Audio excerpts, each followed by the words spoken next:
नमस्कार। भारत का संविधान, ये नाम सुनते ही कई बार लगता है कि कोई बहुत ही मुश्किल कानूनी किताब होगी, है ना? लेकिन क्या हो अगर हम इसे कहानी की तरह समझें? तो चलिए आज संविधान की इसी कहानी में उतरते हैं, इसकी प्रस्तावना से लेकर अनुच्छेद 51 तक। एक ऐसा सफर जो बहुत दिलचस्प होने वाला है।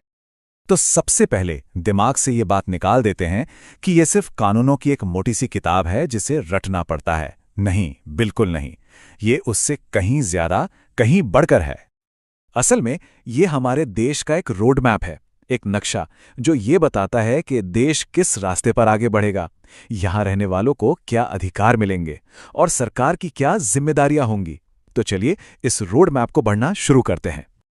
हमारी कहानी का पहला पड़ाव है प्रस्तावना यानी प्रीएम्बल, और इसे समझने का सबसे अच्छा तरीका है कि इसे संविधान का ट्रेलर मान लिया जाए। जैसे किसी फिल्म का ट्रेलर देखकर पूरी फिल्म का अंदाजा हो जाता है, ठीक वैसे ही प्रस्तावना हमें पूरे संविधान की एक झलक दे देती है। और ये ट्रेलर बताता क्या है? ये ऐलान करता है कि भारत एक सार्वभौम, समाजवादी, धर्मनिरपेक्ष और लोकतांत्रिक गणराज्य है। अब ये सुनने में भारी शब्द लग सकते हैं, पर इनका मतलब बहुत सीधा है।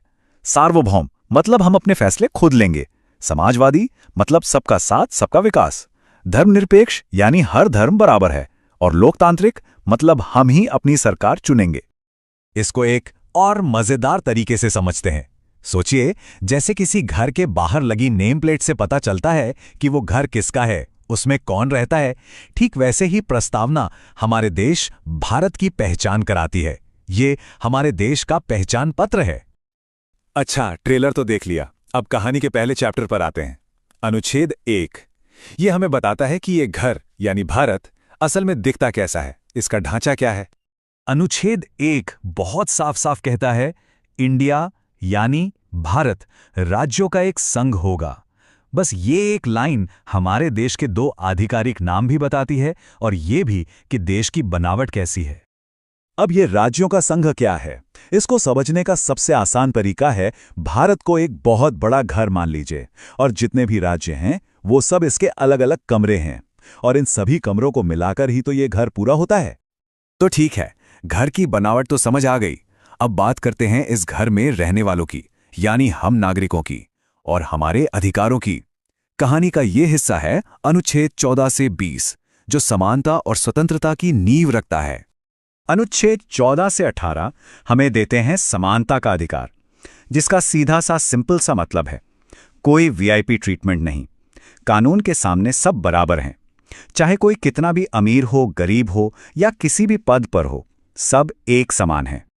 फिर आता है अनुच्छेद 19, जो हमें कई तरह की आज़ादियां देता है।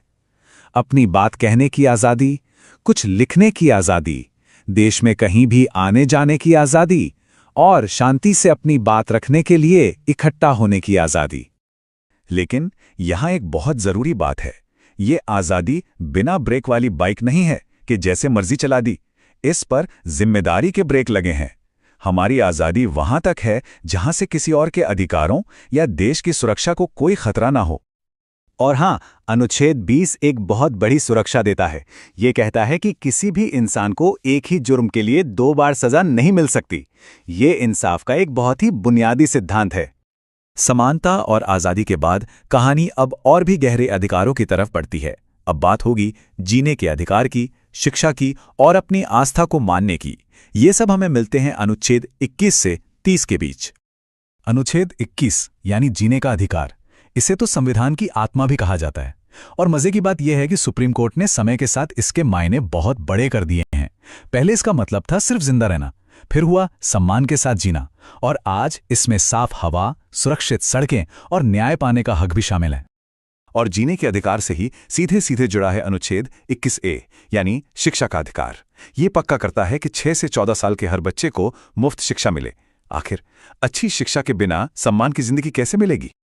और फिर आते हैं अनुच्छेद 25 से 30, जो हमें अपने धर्म और अपनी संस्कृति को मानने की पूरी आज़ादी देते हैं।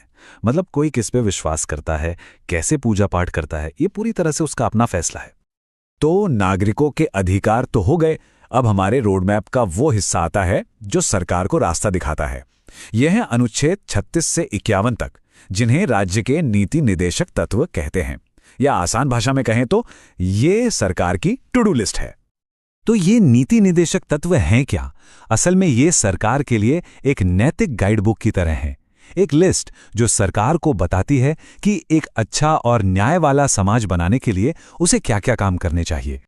इस टू डू लिस्ट में बहुत जरूरी काम है, जैसे गरीबों की देखभाल करना, हमारे पर्यावरण को बचाना, शिक्षा को बढ़ावा देना और ये पक्का करना कि हर किसी को बराबरी से न्याय मिले।